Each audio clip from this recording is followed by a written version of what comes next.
உரிமையும் பெருமை இருக்கு. இந்த நாட்டிலேயே இந்த ஒத்த கூட்டத்துக்கு தாய் மாமங்கிற உரிமையும் பெருமை இருக்கு. ஒரு காலத்துல இந்த மண்ணை காக்கிறதுக்காக சண்டை போன நம்ம பையக கொண்டாட்டி பிள்ளைய யாரை நம்பி விட்டுட்டு போனாங்க?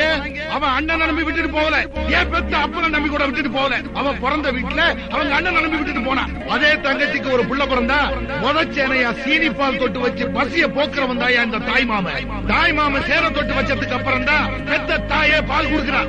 அந்த பிள்ளைக்கு ஒரு காது குத்துனா தான் மடியில உட்கார வச்சு சீர் செஞ்சு அதுக்கு இருக்க இடம் கொடுக்கிறவன் தான் தாய் மாமன். அதே புள்ள வளர்ந்து ஆளாகி நிக்கிறப்ப ஒதுங்கிறதுக்கு ஒரு ஓலை கொடுத்த கட்டி கொடுத்து தாய் மாமன் நான் இருக்கிறேன் தைரியமா இருந்து சொல்றானே அவன் தாயா தாய் மாமன். அதே தங்கச்சிக்கு ஒரு புள்ள பிறந்துட்டா அத ஒரு சுதந்திர பொண்ணா நினைச்சு தான் மகனுக்கு உரிமை எடுத்து கட்டி வச்சு காத்து தான் உயிரை கொடுக்கிறவன் தாயா தாய் மாமன்.